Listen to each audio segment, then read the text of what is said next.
Her name was Alice Louise Miller Burnett Rogers Prince. And I just called her name. And it would be a long time before I'd understand how privileged I am to have grown into adult years with my great-grandmother at hand.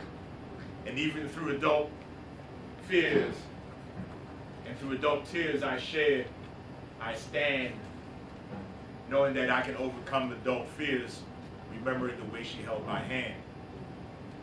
Long hair, beautifully black in its grayness, and features that testify to the mix of Akebulon and Turtle Island that our heritage wove into her. This always intrigued me, always resonated with me, such that my alliance in later years with the indigenous fam came as naturally to me as the escape routes our people ran to native lands. Born in the last year of the 19th, not far removed from slavery's maze, I was amazed. I'd say, "Man, you were born in the olden days," and she'd just pat me on the arm and laugh at how tickled I got at things. Because I'm not far removed from things myself. I found myself in loving awe and being in the presence of living history, feeling connected to the ancestors in ways I could not fully understand, and yet that spirit embraced that mystery. Moved from Brooklyn to Baltimore so her teen mother-granddaughter could continue to be born, proceed with her higher learning while her daughter did the earning and she helped take care of the child. All the while during these formative times, I had 3 generations wrapping me like warm blankets, layering love and lessons on me I so often found lamentably lacking in little ones of youth today. I'd go down home with her to North Carolina or ride the train to Kentucky. Didn't know how lucky I was that my world was more than just the hood, and thus my worldview was more of what it should be, yet ain't letting a young black kid know that he indeed could be. Laying on her bed and playing with toys as she rocked in her chair and watched the stories. Listening to her was to be lifted back in time to that little one-room schoolhouse where she taught reading, writing, and arithmetic, making sure something would stick in the heads of black children as she helped raise the village around her, as well as make sure her own family would rise. My eyes would fill with wonder at stories of a farm horse named Dapper Dan. They filled with sorrow when she spoke of a son who drowned as a young man. I can remember the sadness in her voice when she said, "It's not right that a mother should outlive her child." I look at old photos which are new to me each time. I travel time and see her beauty, accompanied by a stern look that used to stir my curiosity. I think, how could this possibly be? How can this hardened one be the sweet Nan that helped raise me, that recited songs, listen to me read gospel stories, let me draw, let me help cook, then took over as I looked, fascinated that the pop of the hot grease didn't bother her at all. Took me to the park, watched me dance around the room acting crazy like the people on TV, made snow cones with me, fixed me tea, made sure I was safe as could be, and so I wonder what's wrong with this picture, until I realized that nothing was wrong with this picture.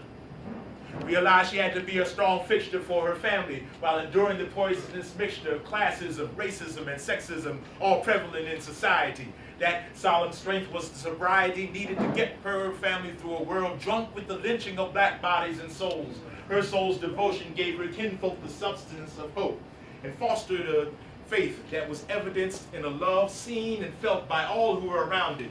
I'm actually astounded that a black woman could survive nearly a century of this sick, so-called civilization and still be as sane and kind and caring as she was, even while scrubbing too many white women's floors, walking through too many back doors, working so that doors would be open for her children. Yes. Yeah. Precious progeny. Brought forth with a man named John Henry Rogers, a man I am decades removed from ever having known, yet ever shall I intone his name with quiet reverence for the great and grandfather he must have been. My child's mind would intertwine him and the folk legend by the similar name. Indeed, they would both hammer out a life for their families, because our John Henry also worked hard until his death of TB, a poor man's disease that robbed Alice of her beloved after too few seasons. Yet she continued to be strong for her family, thus her family became strong. Their birthstones embedded in her ring, she cherished her children and kept them ever in her thoughts and prayers.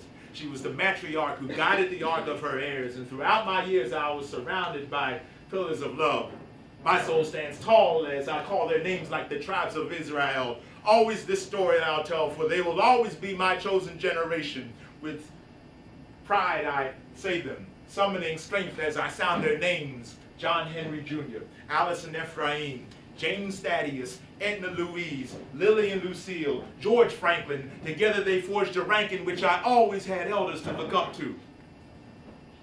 I always said I would sit them down, write their bios.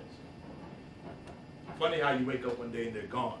Your holy historical task having been procrastinated on one lifetime too long. And that is something I shall eternally regret. Yet, let me not regress into stagnant self-pity. Let me and the others teach the young ones on how they're part of a lineage proud. Let's share stories and glories and remembrances aloud as Nan would have us do. This legacy is my leverage to live, and so let me live out the lessons learned and use the wisdom earned to overcome the mind's and soul's illness. I can have no excuses because I have no lack of example from which to sample strength of spirit, inspirited by their encouragement, and nurtured by one who exuded faith unwavering, kindness unfailing. When I feel myself ailing, I can hear her voice singing, and the verses of my years with her come back to me like a trusted hymn. She'll always be there, as she was in my grandmother's time, and in my mother's, and in mine, and will be in times to come. Like the African violets she so loved, she was royal grace and black beauty in the form of an ever-present peaceful presence.